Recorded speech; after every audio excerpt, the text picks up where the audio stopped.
Nation. No Fap November. It's funny that you say that. My buddy actually said that to me. I'm just surprised. Oh, you know what? Oh wow, I actually was not supposed to shave my mustache. Dang, I was supposed to keep my mustache going. It's no shave November. Dang. Well, it is only what, the second? Yeah, it's only the second. All right, maybe we'll start today. Today will be the fresh. Well, technically, I did shave Saturday, so it's not like I shaved on October 31st. Which, if you guys haven't said happy birthday to Roman, give him a shout out. It was his birthday. He just turned 45, right? 45. Yeah, 45. Yeah, he's an old man. He's a cranky old man. He's always just yelling at people all the time. He's just making sure he talks to every manager he could talk to. Make sure he's got his Kohl's cash. I think he got what, like $1,000 in Kohl's cash already. I think you're right. I think it's like $997.39 or something like that. But I'm gonna probably spend a good portion of that on the grandkids. They need bonbons. Billy needs extra. Billy needs more clothes. Speaking of which, one of our listeners and friends, he goes, "You guys been on for like a year now, and you guys still have stuff to talk about." I did let him know it's actually almost our third year in the making, right? 2019, we started like late 2019. I think we're past 3 years at this point. Yeah, I think we started in October of 2019, or was it September? I don't remember. September, October, sometime like that. Well, I corrected him, and then he said like, "Oh, you guys are talking about poop now?" Like, I'm guessing you guys just have fun talking about whatever you want. And I let him know. I said, "Hey, what's nice about the Gainz podcast is we're an open concept fitness podcast, and it could be about anything. I mean, like, let's just say the last one. It's just, something that a lot of people probably are afraid to admit or talk about. And we have to open our listeners' eyes and ears, depending on, I guess, if they watch it or listen to us. But the whole idea is also, too, is what I would like to remind the listeners and the people who's watching is like, hey,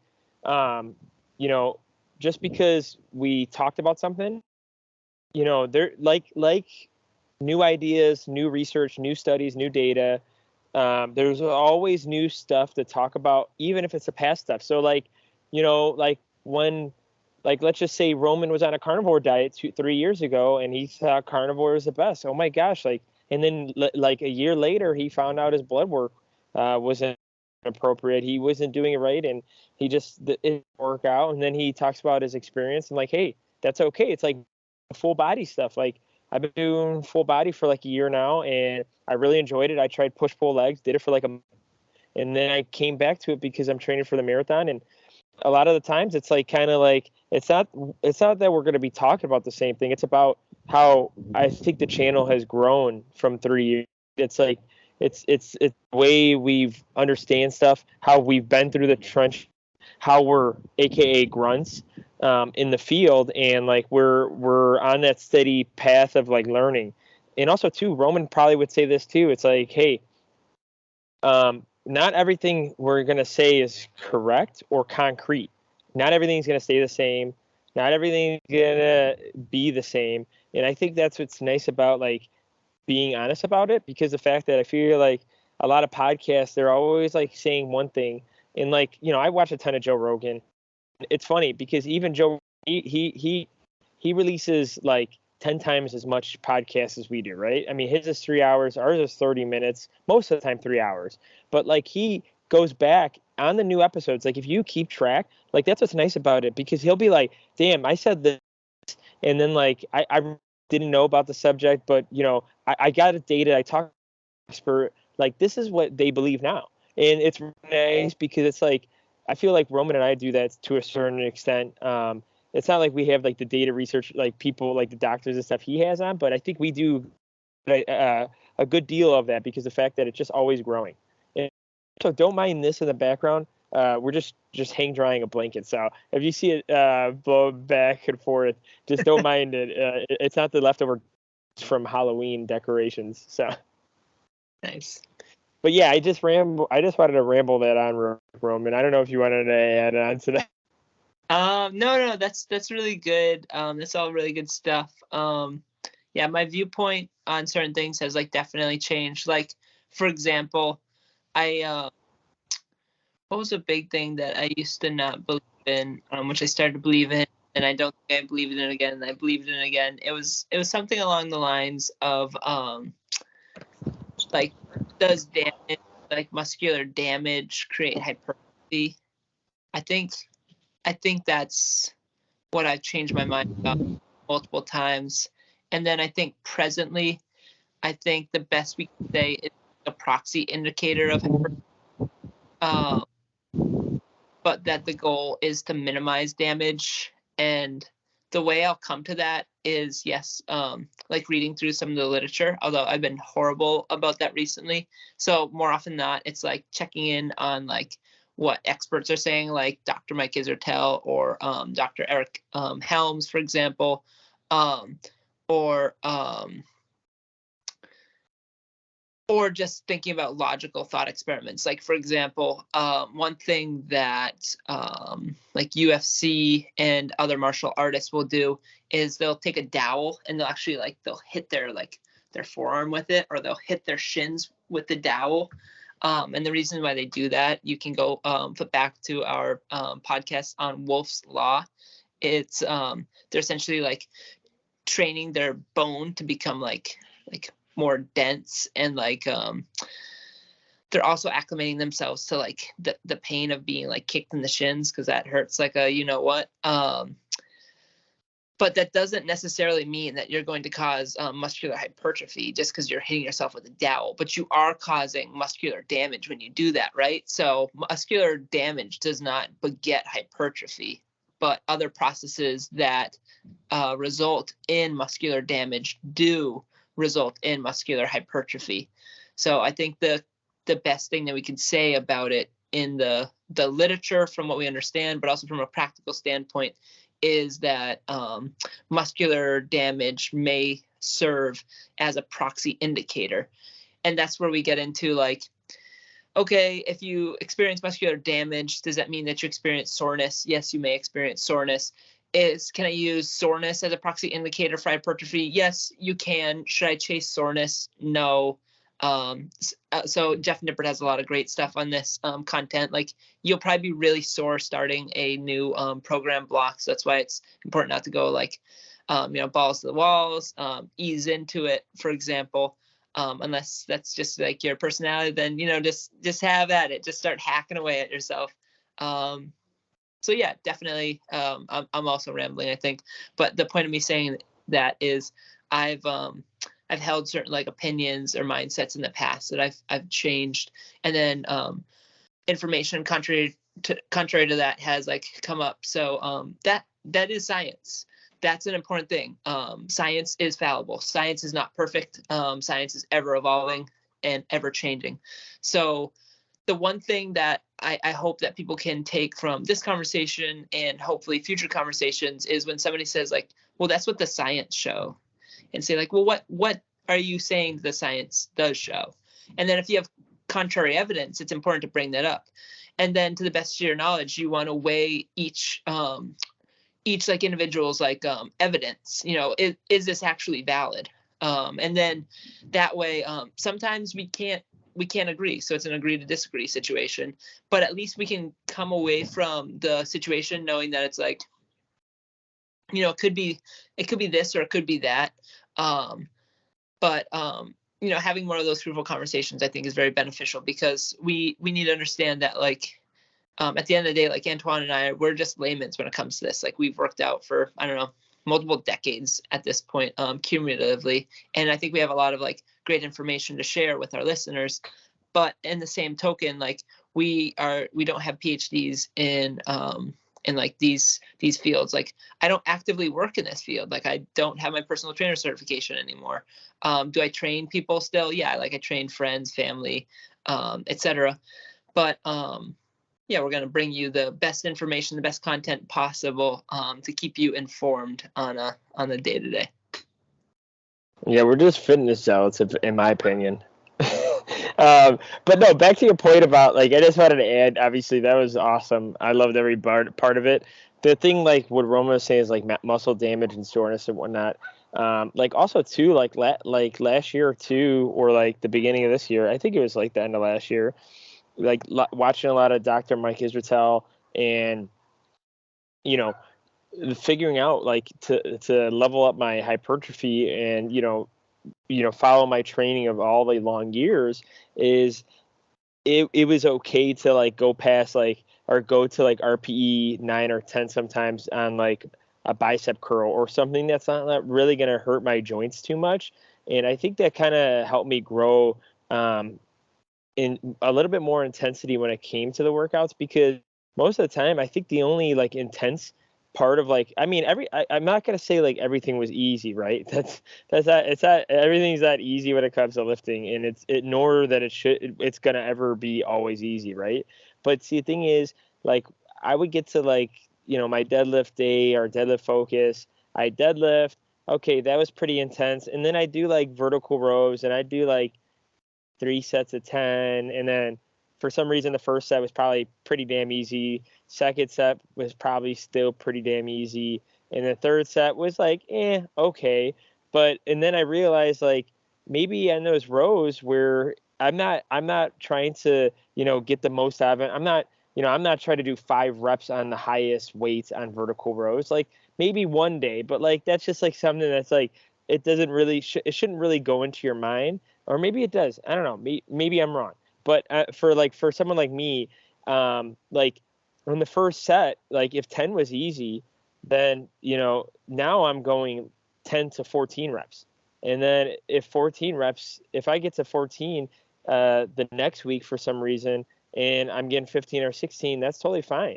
And then the next week, if it keeps continuing, then I'll probably increase the weight. See, the thing is, I wasn't really doing that too much. I would just try to hit that rep scheme. And then when I hit that rep scheme, like say like 180 pounds on vertical rows for 8 reps. Okay, I hit those for multiple weeks for 8 reps. Then I'm gonna hit it for 10 reps. Then I hit them all for 10 reps. Then I'm gonna hit them for 12 reps or 11 reps, whatever the case may be. And obviously I was progressively overloading, right?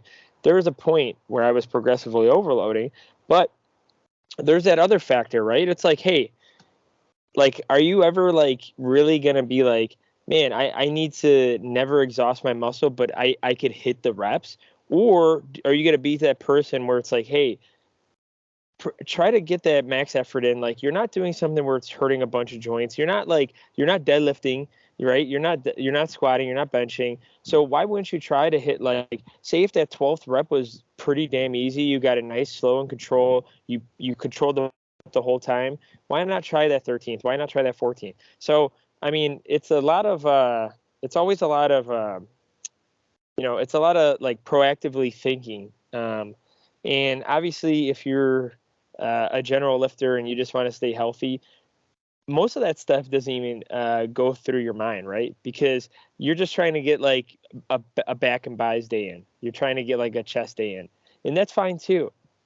We only try to go outside the box because like that's where we are in lifting. That's how much like we take it, and also too, I know there's gonna be the spectrum of listeners. It's like, hey, I'm just trying to get in the gym 2 days a week, or hey, I'm in the gym 5 days a week, and where could I take this to the next level? So I know there's a spectrum, and that's why we kind of talk like this, and we don't say like one side or the other, and that's why I said like, hey, if your goal is to max out the vertical row on lat pull downs, and you don't deadlift or you don't bench or squat, that's totally fine too. And I don't think Roman's gonna care that much either. I mean, if that's a goal of yours, then that's fine. Like, I mean, like, that's totally fine. But like, it's just in general, that's what like I was going through, kind of off to Roman's point. Transitioning. Yeah, for sure. I guess maybe just like a quick side note to that. Yeah. Hopefully we'll actually get to the topic at hand. Maybe we'll never get to a topic at hand and just keep going full bore on something and that's a good thing about this. It's like no one's telling us we have to stick to a schedule, and no one's doing this. So if you ever wanted to start a podcast, and like Roman and I have other ideas and stuff, which we're not going to share yet, But like, this is what's nice about it is it's, this is what's nice about how we do this, because no one's telling us what to do. Roman and I don't have anyone telling us what to do, and that's like the nice thing about it. And yeah, go ahead, Roman. What's the side transition piece? Yeah, for sure. Or the side note. So, like for the folks that are like struggling to find time, like that's, I mean, I'm waking up at like 4 a.m. I'm getting like less sleep than I'd like to, just so I can get like 20 to 30 minutes of a workout in, because that's like all I really can afford to do. Roman just saying that because he loves Dwayne Johnson, and that's why he's doing it. I'm just kidding. Keep going. I've been doing it for so long. But I really can only commit like to working out 3 to 4 days a week, and I'd love it to be like closer to 5 to 6. But I also have been choosing to do other things, like do social things, like spend time with my partner, like all that stuff. So that like obviously that's okay if that's like where you are in like your fitness and lifting journey. But one of the things that I need to keep in mind when I do that, and I still have like hypertrophy goals, or like right now, I mean, I'm like, I don't think it's super reasonable to be like, yeah, I want to gain like, all this like this muscle and like be in a deficit or like at maintenance, yada yada, because I'm pretty much just like running maintenance right now. Not looking to like increase my weight because I got the Spartan race in a couple weekends. I take almost every set to RPE 10, like RPE 9, RPE 10 for every single set. And I've actually been pretty like crap about tracking recently. Some days, as opposed to taking that time to like write it down, I'll just say like, I'm gonna do supersets of like chest, back, and abs, and I'll do like trisets, and I'll do 4 sets each, and I'll be like push-ups to fail, rafter pull-ups in the basement to fail, and then like some sort of like a crunch or like a leg lift movement to fail, or like 1 to 2 reps in reserve or something along those lines for abs.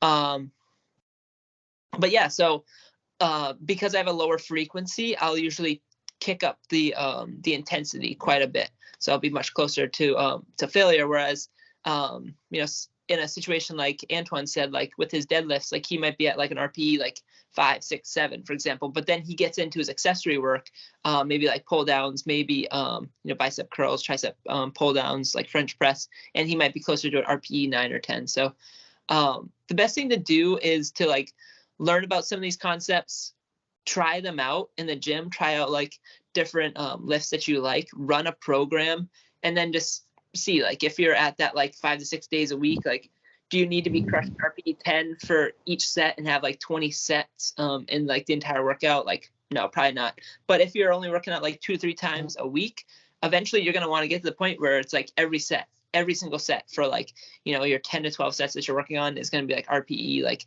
8 to 10. So yeah, there's a lot of context, and we try to provide as much context as possible in as in a short a time as possible. 30 minutes are usually our podcast, so we try to pack it with as much of our lived and like personal experience, as well as what we see from like either fitness professionals that we trust in the industry, or what we've read about like the literature ourselves.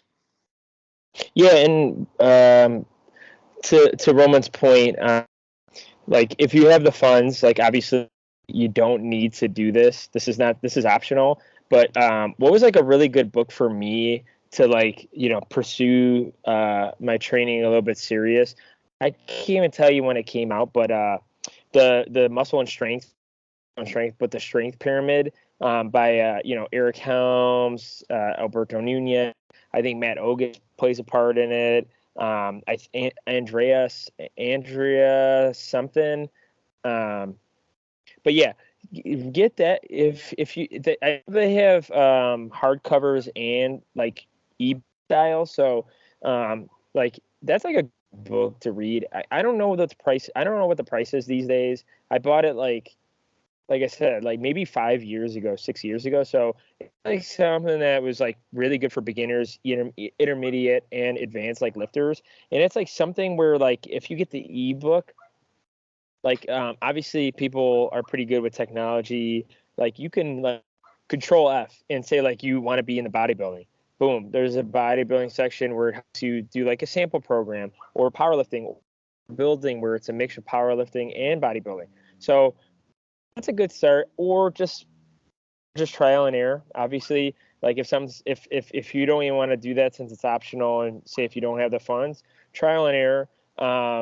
One more thing to Roman, what you were saying, your training kind of reminds me of like the COVID training and like the work from home trainings, because the fact that we didn't have the gym equipment and time per se, because the fact that with COVID, we just didn't have a lot of things at our disposal during that time when it first happened in 2020. So it kind of reminds me of the time where it's like I couldn't do much, but when I did stuff, it was like RPE 10 on everything.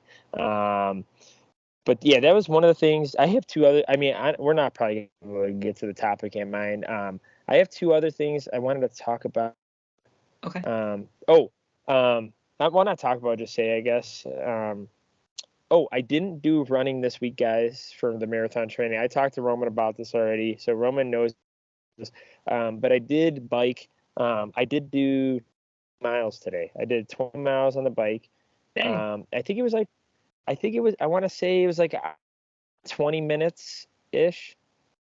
So I don't know what the math is on that. And usually, like on my maintenance run days, I'll run about 10 miles. And since like this week's like it was kind of like a 10-mile run, I was like, I want to do a bike, and I don't know the difference between like the calories burned, obviously, and stuff like that, because I haven't biked in a while. So I was like, let's just double it. I said 10 miles running, 20 miles biking. And what you may call it, and it was an hour and 27 minutes. And I think Okay. usually with like my running, I'm trying to like give you an estimate. I think it was about the same. It's like 137 minutes for a 10-mile run. So it was about the same. So I just wanted to stay around like the same. And I was doing the math. Obviously, when you're biking for that long, you kind of just, yeah, you, like I said, like today, I actually kept it easy. I listened to a Joe Rogan podcast. Usually when I run, I'll listen to like music or something, or like pause it and not listen to music when I'm running. But since I was biking, I wasn't that worried about it. But I did that instead. Really nice. Roman actually suggested it. I don't know if he suggested it in the podcast or after the podcast, but it was a nice switch up. Like we were talking about before, like it was 70 degrees here today, and it's 71 right now. So it's like I'm in shorts right now and a flannel, and I think it was just really nice. I think it was less wear and tear on the body compared to running 10 miles, which is like weird. It's like I said, it was around the same amount of time. My heart rate was a little less. So I think the aerobic activity was just a little bit lower. I think I averaged around 130 beats per minute, and when I run, it's like 166. So I'm Yeah. pretty higher up there with like my heart aerobic activity. So yeah, I don't know. I just miss biking, and I'm riding like a 1980 Panasonic bike. That's my father-in-law, so it's a freaking Panasonic bike. So, and I didn't change the gears once. So it's a single gear with like 500-foot elevation in between. So I'm obviously I'm not dedicated to biking, but yeah. That's pretty good. That's a decent pace, though. I think that's between 13 and 14 miles per hour. So Yeah, you weren't. it was like 13 point something, 13.3 or 4. Yeah. So it wasn't gingerly. You weren't just like meandering. Like Are you you were calling me a ginger? gingerly. Yeah, I mean, I don't know. I mean, obviously, I was relaxing, but like, I don't know if I guess maybe if I was trying a little bit harder, but I don't know. I feel like I feel like biking's not that hard for me. I don't know. Have you? Running's obviously a lot harder for me. Let's Yeah. just say that. Well, it's more eccentrically demanding for sure, right?